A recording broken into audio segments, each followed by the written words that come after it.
নমো ভগবতে বাসুদেবায়। আজকের বিষয়টি গুরুত্বপূর্ণ হতে চলেছে কর্কট রাশি বা কর্কট লগ্নের জাতক জাতিকাদের ক্ষেত্রে।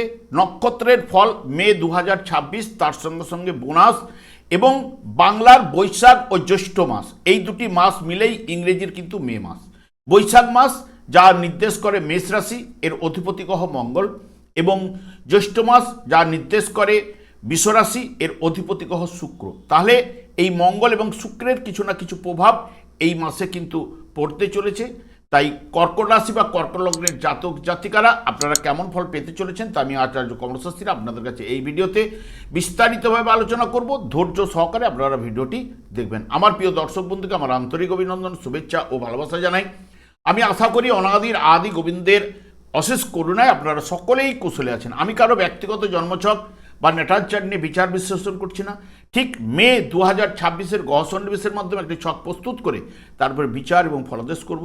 সেটিই হবে আপনাদের এই মে মাসের গাইডলাইন। এরপরেই আমি চলে আসছি। দেখুন, কর্কট রাশিটি রাশিচক্রের চতুর্থতম রাশি এবং এই রাশির অধিপতি গ্রহই হচ্ছে চন্দ্র, এবং এই রাশির ক্ষেত্রে মঙ্গল, বৃহস্পতি এবং রবি শুভকারক গ্রহ, এবং এই কর্কট রাশির ক্ষেত্রে শনি, বুধ এবং শুক্র অশুভকারক গ্রহ।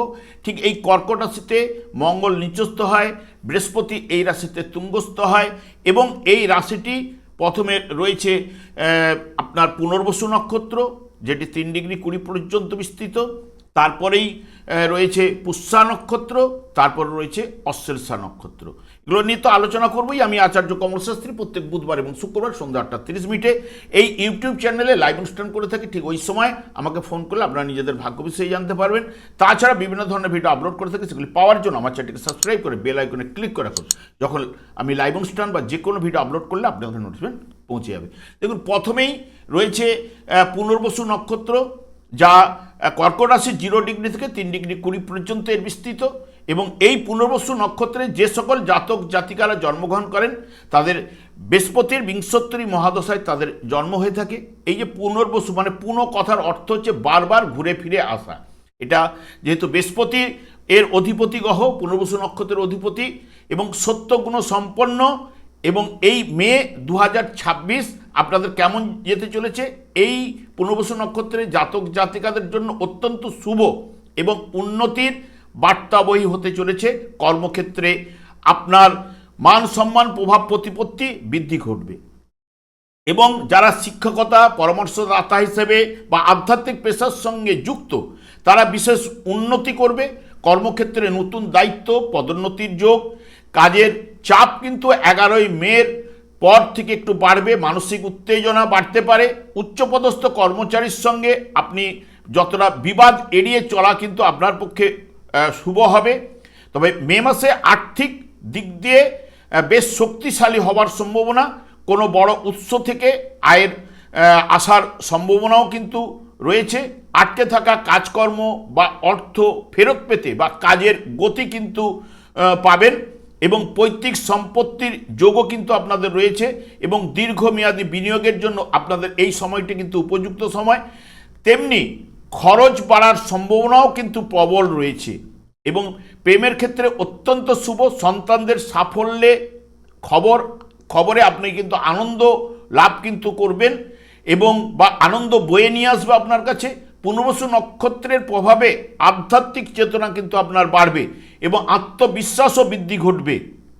ভাগ্যের উন্নতি এবং নতুন সুযোগের দ্বারা উন্মোচিত হবেন, এবং নেটওয়ার্কিং থেকে আর্থিক লাভ আপনার ঘটার সম্ভাবনাও কিন্তু রয়েছে। এরপরেই রয়েছে ঠিক 3 ডিগ্রি 20 থেকে 16 ডিগ্রি 40 পর্যন্ত পুষ্যা নক্ষত্র কর্কট রাশিতে বিস্তৃত, এবং এই পুষ্যা নক্ষত্রে যে সকল জাতক জাতিকারা জন্মগ্রহণ করেছেন, শনির বিংশোত্তরী মহাদশায় তাদের জন্ম। এই যে পুষ্টি থেকে পুষ্যার উদ্ভব, এবং পুষ্যা নক্ষত্রে জাতক জাতিকাদের জন্য গুরুত্বপূর্ণ এই বর্তমান সময়। কর্মক্ষেত্রে আপনার কাজের গতি ও উৎসাহ এবং উৎসাহ গুণ কিন্তু কয়েক গুণ বেড়ে যাবে আপনাদের ক্ষেত্রে এই মাসে, এবং বর্তমান সময়ে কঠিন কাজগুলো আপনি সম্পন্ন করতে পারবেন, এবং প্রতিযোগীদের আপনি পরাজিত করতে পারবেন। যারা নতুন চাকরির সন্ধান করছেন বা ব্যবসা শুরু করতে চান তাদের জন্য সাফল্যের দরজা কিন্তু খুলে যেতে পারে এবং কাজের চাপ বাড়বে এবং উচ্চ পদস্থ ব্যক্তির আপনি কিছু না কিছু সাহায্য অতি অবশ্যই পাবেন। তবে আর্থিক দিকে আপনার মজবুত করতে সাহায্য করবে এবং আয়ের পথ নতুনভাবে খুলে যাবে। তবে হুট করে কোনো বড় অঙ্কের বিনিয়োগ করা কিন্তু চলবে না। তবে অতীতের বিনিয়োগ যদি থেকে থাকে তাহলে ভালো রিটার্ন পাওয়ার সম্ভাবনাও কিন্তু রয়েছে। পরিবারে সুখ শান্তি ও সদস্যদের সঙ্গে সুসম্পর্ক কিন্তু বজায় থাকবে। অবিবাহিতদের বিয়ের প্রস্তাব এবং প্রেমের জন্য মাসটি রোমান্টিক ও স্থিতিশীল হবে।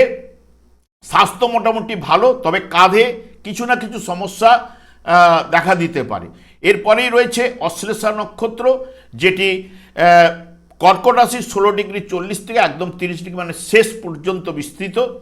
এবং এই অশ্লেষা নক্ষত্রে যে সকল জাতক জাতিকারা জন্মগ্রহণ করেছেন তারা বুধের বিংশোত্তরী মহাদশায় তাদের জন্ম হয়েছে এবং এর অধিপতি গ্রহই হচ্ছে বুধ এবং এটি সত্যগুণ সম্পন্ন। এবং মে মাসে একদিকে যেমন পেশাগত জীবনে বড় সাফল্য এনে দেবে, অন্যদিকে মানসিক অস্থিরতা ও হঠকারী সিদ্ধান্তের কারণে আপনাকে সমস্যায় কিন্তু ফেলতে পারে। আপনার কর্মক্ষেত্রে তেজ ও প্রভাব বাড়বে, কাজকর্মে যোগাযোগও কিন্তু বাড়বে। ব্যবসায়ীদের জন্য প্রথমের দিকে খুবই লাভজনক হবে। নতুন চুক্তি হওয়ার সম্ভাবনা। মাসের মাঝামাঝি সময় থেকে আর্থিক পরিস্থিতি আপনার ভালো হবে। অর্থ উপার্জনের নতুন পথ কিন্তু খুলে যাবে, আয়ের নতুন পথ প্রশস্ত হবে। তবে পরিবারের কারণেই বলুন বা চিকিৎসার কারণে কিছুটা ব্যয় কিন্তু ঘটার সম্ভাবনা এবং পরিবারে মায়ের স্বাস্থ্য চিন্তা কিছু না কিছু থাকবেই। এবং প্রেমে জেদ বা ইগোর সমস্যা তৈরি হতে পারে, সেই কারণে মানে প্রেমের জীবনে কিছু না কিছু মতান্তর ভুল বুঝাবুঝি উঠে আসতে পারে। একটু সতর্কতা অবলম্বন এবং বিবাহের আলোচনার জন্য ভালো হবে। এবং আপনারা যেহেতু চিন্তাশীল তাই মনের উপর আপনাদের কিছু না কিছু চাপ বাড়বে এবং স্নায়ু সমস্যা ত্বকের সমস্যা দেখা দিতে পারে। তবে কর্মক্ষেত্রে আপনার আধিপত্য ও প্রমোশনের যোগ এবং বড় কোনো ইচ্ছা পূরণ ও আর্থিক লাভ এবং ভাগ্যের পূর্ণ সমর্থন কিন্তু এই মাসে পাবেন। তবে 17ই মের পর থেকে এই অশ্লেষা নক্ষত্রে যারা জন্মগ্রহণ করেছেন তাদের ক্ষেত্রে অতি শুভ প্রভাব কিন্তু পড়বে। বর্তমানে দেখুন, যেহেতু কর্কট রাশির বা কর্কট লগ্নের জাতক জাতিকাদের ক্ষেত্রে যেহেতু বৈশাখ মাস যেটি মেষ রাশি নির্দেশ করে সেটি আপনাদের কর্মভাব এবং এই কর্মভাবে রবি এবং বুধ মে মাসের 15 তারিখ পর্যন্ত অবস্থান করবে এবং এই জায়গায় বুধাদিত্য যোগ বিশেষ করে আপনাদের ক্ষেত্রে শুভ প্রভাব 15 তারিখ পর্যন্ত নিয়ে আসবে। এবং তার সঙ্গে সঙ্গে রাশিপতি আপনাদের ভাগ্যস্থানে অবস্থান করলো সেই মঙ্গল 11ই মের পরে 12ই মে কিন্তু প্রবেশ করবে এই নবমভাবে ভাগ্যভাবে। তাহলে ভাগ্যপতি ভাগ্যের জায়গায় প্রবেশ করা মানে ভাগ্যের উন্নতি কিছু না কিছু ঘটবে। আবার শুক্র আপনাদের লাভপতি গ্রহ 14ই মে পর্যন্ত আপনাদের একাদশভাবে অবস্থান করবে। এই যে শুভ যোগগুলো সৃষ্টি হবে, তবে দ্বাদশভাবে আপনাদের বৃহস্পতি অবস্থান করছে। শুক্র কিন্তু 14ই মে প্রবেশ করার পরে এই জায়গায় বৃহস্পতি শুক্র নৈসর্গিক শুভকারক গ্রহ দ্বাদশভাবে থাকলে যে পুরো মাত্রায় আপনাকে অশুভ প্রভাব ফেলবে তা কিন্তু নয়, তবে একটা শুভ যোগ এটাকে বলা হয়ে থাকে। এবং এই যে শুভ প্রভাবগুলো এই মাসে অতি অবশ্যই কিন্তু আপনারা লাভ কিন্তু ঘটবে। যেমন এই যে মঙ্গল এই বৈশাখ মাস যেহেতু নির্দেশ করে, হ্যাঁ, এবং আপনার পেশাগত জীবনে গুরুত্বপূর্ণ সময় এই বর্তমান সময় এবং মঙ্গলের প্রভাবে চাকরিতে আপনার পদোন্নতি বেতন বৃদ্ধির প্রবল যোগ। ব্যবসায়ীদের নতুন পরিকল্পনা থেকে আপনারা লাভবান কিন্তু হবেন। বকেয়া কাজগুলি অতি অবশ্যই গতি কিন্তু পাবে, আর্থিক দিক দিয়ে পুরো মাত্রায় আপনাকে সাপোর্ট করবে এবং আয়ের পথ প্রশস্ত করবে। পারিবারিক জীবনে মোটের উপর শুভ প্রভাব কিন্তু নিয়ে আসবে। তবে 11ই মের পর ভাগ্যের চাকা আপনার পক্ষে কিন্তু থাকবে। সব কাজকর্মে দায়িত্ব নিয়ে কাজ করে আপনি কিন্তু আনন্দ লাভ কিন্তু করবেন। সকলের সহিত একটা সুসম্পর্ক কিন্তু বজায় রাখবে। এবং এই যে মঙ্গল যখনই আপনাদের ঠিক 11ই মের পরে যখনই প্রবেশ করবে কর্মভাবে, কর্মভাবে যখনই প্রবেশ করবে নিজের ঘর, এটা যেহেতু আপনার কর্মভাবের অধিপতি গ্রহ কর্মভাবে প্রবেশ করবে, ঠিক যার জন্মকালীন যদি মঙ্গল দেখবেন আপনাদের রাশিতে নিচস্থ অবস্থায় অবস্থান করছিল, বা যার মঙ্গল তুলা রাশিতে অবস্থান করছিল আপনাদের চতুর্থ ভাবে, এবং যার পঞ্চম ভাবে মঙ্গল অবস্থান করছিল বৃশ্চিক রাশিতে, তার ক্ষেত্রে 11ই মের পরে অতি শুভ প্রভাব কিন্তু তার ক্ষেত্রে প্রবাহিত হবে যাবতীয় দিক দিয়ে।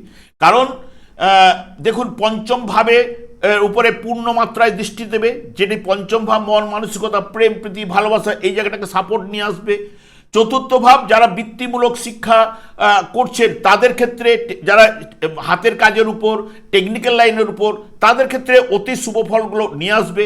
এবং নিচস্থ মঙ্গল যখন মঙ্গলের উপর যখন নিচস্থ মঙ্গলের উপর মঙ্গলের যখন দৃষ্টি পড়বে, সেই মঙ্গল কিন্তু চার্জিং হবে। চার্জিং হলে আপনাদের পুরো শুভ প্রভাব কিন্তু বিস্তার করবে, তার ক্ষেত্রে কর্মলাভের যোগটাকে বিশেষ করে প্রশমিত হওয়ার সম্ভাবনা। এবং জ্যৈষ্ঠ মাস যা নির্দেশ করে বিশ্বরাশি, এর অধিপতি হয় শুক্র। 14ই মে পর্যন্ত শুক্র আপনাদের লাভপতি গ্রহ লাভভাবে অবস্থান করবে, এবং একাদশ ভাব যেটাকে বলা হয়, তাহলে অর্থপ্রাপ্তির যোগ কিন্তু আপনাদের প্রবল কিন্তু থাকছেই, এবং একাধিক আয়ের উৎস কিন্তু তৈরি করতে পারে এই শুক্র। অর্থ উপার্জনের সুযোগও আসতে পারে। বিশেষ করে যারা ব্যবসা বা রিয়েল অ্যাসেটের সঙ্গে যুক্ত, তারা খুব ভালো মুনাফা কিন্তু আশা কিন্তু করতে পারেন, এইটুকু বলতে পারি। চাকরিতে আপনার কাজের দক্ষতার জন্য উচ্চ পদস্থ ব্যক্তির আপনি কিন্তু নজর কিন্তু কাড়বেন। এবং 14ই মের পর থেকে দেখবেন সৃজনশীলতা কাজে আগ্রহ বাড়বে। ওই সময় বৃহস্পতি এবং শুক্রের যোগে অকস্মাৎ লটারি প্রাপ্তির যোগ, বা ফাটকা থেকে যোগ, বা বিমা থেকে কোনো না কোনো অর্থ পাওয়া, যেখান থেকে হোক অকস্মাৎ প্রাপ্তিযোগ, সেটা লটারি হতে পারে, ফাটকা হতে পারে, শেয়ার হতে পারে। এবং পৈতৃক সম্পত্তি থেকেও লাভের সম্ভাবনা কিন্তু আপনাদের এনে দিতে পারে। এবং রাশিপতি চন্দ্র, কারণ রাশিপতি চন্দ্র আপনাদের ক্ষেত্রে কী হচ্ছে, প্রত্যেকটি রাশিতে 2.5 দিন করে অবস্থান করে, সারা মাস জুড়ে রাশিটিকে অতিক্রান্ত করে। এবং চন্দ্র এই যে কয়েকটা টাইম আমি বলে দেবো, কর্মক্ষেত্রে আপনার কৃতিত্ব ও সম্মান আপনার বাড়বে। পেশাগত জীবনে হঠাৎ বড় ধরনের উন্নতির সুযোগ বা পদোন্নতি আসতে পারে। এবং এই চন্দ্র অকস্মাৎ অর্থপ্রাপ্তির যোগ বা আর্থিক স্থিতিশীলতা কিন্তু আপনাদের নিয়ে আসতে পারে। এবং সঞ্চয় বৃদ্ধির যোগ 20 মে থেকে সময়টি অত্যন্ত আপনার ক্ষেত্রে শক্তিশালী, সিদ্ধান্ত নিতে আপনার ভালো হবে। এবং চন্দ্রের গতি যেহেতু দ্রুত হবার জন্য একটু মানসিক অস্থিরতা দুশ্চিন্তা আসতে পারে, এইটুকু বলতে পারি। তবে আপনাদের ক্ষেত্রে এই যে চন্দ্র এখানে অকস্মাৎ অর্থপ্রাপ্তির যোগ, বা এই যে চন্দ্র বা আপনাদের ক্ষেত্রে যে দ্বিতীয় পতি বা অর্থপতি যেটা হচ্ছে রবি, সেই রবি দেখুন প্রথমে কিন্তু আপনাদের বিশেষ করে শুভকারক গ্রহ, যেটি দশমভাবে খুব বলশালী, উচ্চস্থ তুঙ্গস্থ অবস্থায় আবার লাভভাবে যাবে। তাহলে অর্থনৈতিক দিক দিয়েও পুরো মাত্রায় কিন্তু সফলতা আপনাদের কাছে আসছে এই মাসে। কারণ অর্থপতি দশম ভাব, একাদশ ভাব, এবং একাদশ ভাবের অধিপতি গ্রহ শুক্র, সেই একাদশ ভাবে। তাহলে এই মাসটা অতি অবশ্যই আর্থিক দিক দিয়ে সাফল্য কিন্তু উঠে আসবেই। এরপরে আমি চলে আসছি একদম ভাগ্যপতি হচ্ছে আপনাদের বৃহস্পতি। বৃহস্পতি শুভকারক গ্রহ দ্বাদশ ভাবে থাকার জন্য যেটা আমরা আধ্যাত্মিক ভাব বলা হয়, মোক্ষ ভাব বলা হয়, বিদেশ ভাব বলা হয়, ব্যয় ভাব বলা হয়, যেটি ব্যয় ভাব একটু প্রবল হতে পারে, এবং পরিবারে বা চিকিৎসার জন্য আপনার ব্যয় ঘটতে পারে, বা আধ্যাত্মিক কাজও আপনার ব্যয় ঘটতে পারে। হিতকর কাজকর্মে আপনি কোথাও গেলেন, ভান্ডারি দিলেন, সেখানে একটু ব্যয় ঘটাতে পারে। তবে যারা বিদেশের সঙ্গে সম্পর্কিত ব্যবসা বাণিজ্য করেন, বা বিদেশে যারা কাজকর্ম করছেন এই কর্কট রাশি জাতক জাতিকারা, তাদের ক্ষেত্রে এই বর্তমান সময়ে শুভ ফল কিন্তু উঠে আসবে। এবং যারা গুপ্তবিদ্যা বা প্রতিযোগিতামূলক পরীক্ষার ক্ষেত্রে পরিশ্রমের ভালো ফল পেতে পারেন, কারণ শত্রুরা আপনার ক্ষতি করতে একদমই পারবে না। এবং পিতার স্বাস্থ্য বিষয়ে কিছুটা দুর্বলতা এবং মনোমালিন্য সৃষ্টি হওয়ার সম্ভাবনা কিন্তু দিতে পারে। তবে বৃহস্পতি যার ক্ষেত্রে জন্মকালীন যদি দেখেন তুলা রাশিতে রয়েছে কর্কট রাশি জাতক জাতিকা, তার ক্ষেত্রে কিন্তু শুভ ফল কিন্তু উঠে আসার সম্ভাবনা কিন্তু প্রদান করবেই, এটুকু জোর দিয়ে বলতে পারি। তবে আমি বারবার একটা কথাই বলি, কারণ শনিদেব কাউকে ছেড়ে কথা বলে না। যেহেতু এটি কলিযুগটি শনি এবং রাহুর দ্বারাই পরিচালিত, সেই কারণে শনি এই চারটি যুগধর্ম রয়েছে। এই যুগের যুগধর্ম হচ্ছে হরেকৃষ্ণ মহামন্ত্র। সেটা দিনান্তে যদি আপনি একবারও যদি করেন বা গীতার একটি শ্লোকও যদি পাঠ করেন, যাদের দীর্ঘ সময় রয়েছে, যদি ভাগবত নিয়ে বাড়িতে একটু আলোচনা করেন, দেখবেন শুধু শনিদেব একাই সন্তুষ্ট হবেন না, সব গ্রহগুলোই সন্তুষ্ট হয়ে আপনার ভাগ্যের পরিবর্তন বা নানান দিক দিয়ে বাধা বিঘ্ন থেকে আপনাকে উদ্ধার করতে পারে, এইটুকু বলতে পারি। আমি আর দীর্ঘায়িত না করে আমি আচার্য কমল শাস্ত্রী প্রত্যেক বুধবার এবং শুক্রবার সন্ধ্যা 8:30 এই ইউটিউব চ্যানেলে লাইভ অনুষ্ঠান করে থাকি। ঠিক ওই সময় আমাকে ফোন করলে আপনারা নিজেদের ভাগ্য বিষয়ে জানতে পারবেন। তাছাড়া বিভিন্ন ধরনের ভিডিও আপলোড করে থাকি, সেগুলি পাওয়ার জন্য আমার চ্যানেলকে সাবস্ক্রাইব করে বেল আইকনে ক্লিক করে রাখুন। যখন আমি লাইভ অনুষ্ঠান বা যে কোনো ভিডিও আপলোড করলে আপনাদের নোটিফিকেশন পৌঁছে যাবে। আমি অনাদি গোবিন্দের কাছে প্রার্থনা করি আপনারা ভালো থাকুন, সুস্থ থাকুন, আনন্দ থাকুন। আজ এই পর্যন্ত, পরে ভিডিও দেখা হচ্ছে। নমস্কার।